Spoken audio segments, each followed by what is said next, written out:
Berikutnya adalah visi.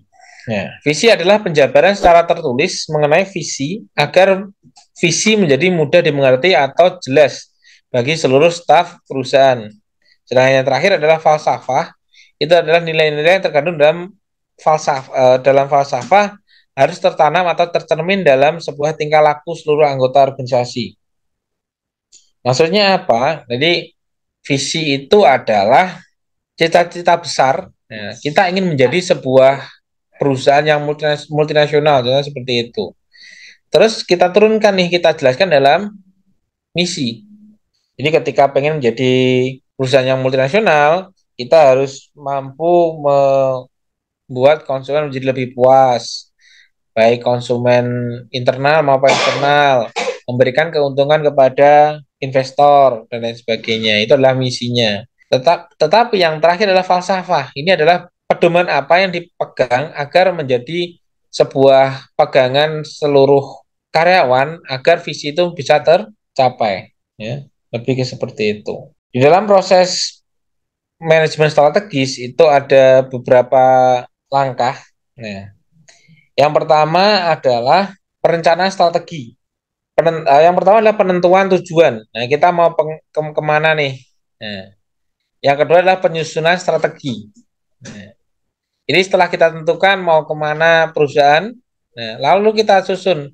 Kita mau mau menuju ke Jakarta itu pengen ngapain? Nah, menggunakan apa? Apa yang akan dicapai? Nah, itu kita susun strateginya. Lalu di bagian implementasi kita masuk ke administrasi. Nah, jadi semua hal atau strategi yang manajemen di dalam manajemen strategis, semua hal itu harus tercatat. Agar apa? Agar kita bisa mengendalikan strategi tersebut. Nah, ketika kita sudah bisa mengendalikan strategi tersebut, maka kita akan menentukan tujuan-tujuan baru dan akan menyusun strategi-strategi baru guna untuk mencapai visi dan juga misi perusahaan. Berikutnya, realisasi. Analisis lingkungan eksternal dan internal. Realisasi misi perusahaan akan menjadi sulit dilakukan jika perusahaan tidak berinteraksi dengan lingkungan eksternal. Jadi perlu diketahui bahwasanya memang kerjasama antara internal dan eksternal itu harus seimbang. Berikutnya adalah tindakan. Jadi tindakan untuk mengetahui dan menganalisis lingkungan eksternal menjadi sangat penting karena hakikatnya kondisi lingkungan berada di luar kendali organisasi. Yang ketiga adalah pemahaman terhadap lingkungan internal perusahaan secara luas dan mendalam pun perlu dilakukan. Yang keempat adalah strategi yang dibuat perlu bersifat konsisten dan realistis sesuai dengan situasi dan kondisi. Yang keempat adalah yang kelima adalah mengetahui kekuatan dan kelemahan perusahaan, di mana perusahaan perlu mencermati peluang yang ada dan memanfaatkannya agar apabila peluang disia-siakan dapat adanya ancaman.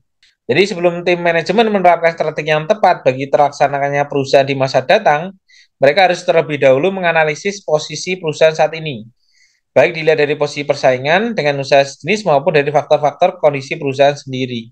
Nah, jadi istilah yang banyak dilakukan itu adalah adanya SWOT, ya, adanya SWOT.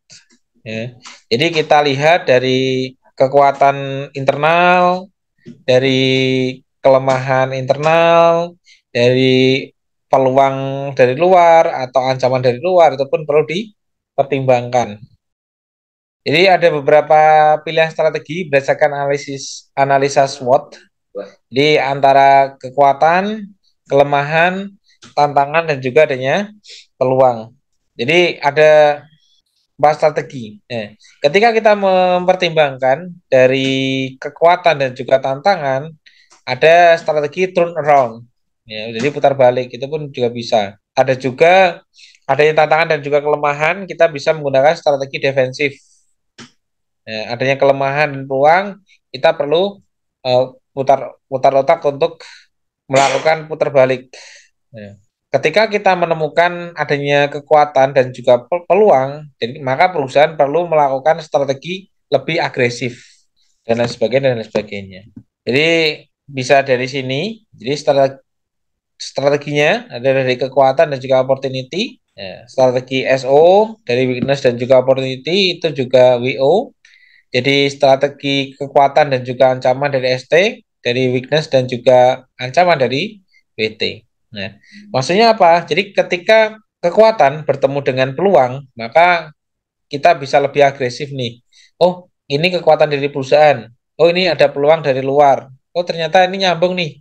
Maka kita perlu lebih meningkatkan lagi effort untuk mencapai tujuan yang diharapkan perusahaan. Tapi ketika ketemu yang lain, ya adanya peluang tetapi itu merupakan kelemahan daripada perusahaan ataupun kelemahan adanya kekuatan tetapi itu adanya ancaman, kita perlu turn around.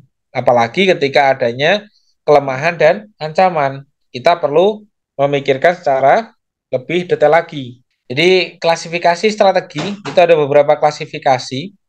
Yang pertama adalah strategi generik, yaitu adalah strategi pertumbuhan. Strategi utamanya adalah strategi pertumbuhan, konsentrasinya pada horizontal dan vertikal. Bagaimana ketika pertumbuhannya itu naik, apa yang harus dilakukan, ketika pertumbuhannya menurun, apa yang harus dilakukan itu perlu berkonsentrasi pada pertumbuhannya. Yang kedua adalah strategi pertumbuhan diversifikasi, terpusat dan konglomerasi. Ya. Jadi ada beberapa perusahaan itu yang memang bisnisnya itu berbeda-beda. Sehingga apa? Sehingga itu akan membuat perusahaan itu bisa menjadi peluang, bisa menjadi ancaman. Ya, tergantung dari posisi dari perusahaannya. Yang berikutnya adalah strategi stabilitas. Jadi ketika mempertahankan kekuatan daripada perusahaan, maka strategi utamanya adalah strategi istirahat. Ya. Pause strategi. Maksudnya apa? Jadi ketika target perusahaan itu sampai segitu sudah mentok ya, ya udah kita bertahan di situ. Nah, berikutnya adalah strategi tanpa perubahan, no change, atau strategi adanya laba. Nah, itu pun juga bisa dilakukan. Berikutnya adalah strategi penciutan. Jadi yang pertama adalah strategi perubahan haluan, strategi memikat perusahaan lain, strategi jual atau ditutup, strategi pelepasan, dan juga strategi likuiditas. Nah, jadi ini pun juga tergantung dari kondisi ya teman-teman. Jadi ketika perusahaan memang masih bertumbuh, maka kita perlu meningkatkan. Ketika perusahaan itu sudah mentok sampai di posisi sekarang, itu ya dipertahankan aja. Tapi ketika adanya penurunan, itu kita harus mengambil strategi yang sampai kita bisa menjual perusahaan tersebut. Karena ya memang sudah biasa kita jual beli perusahaan. Itu bukan hal yang rahasia lagi, sudah umum ada.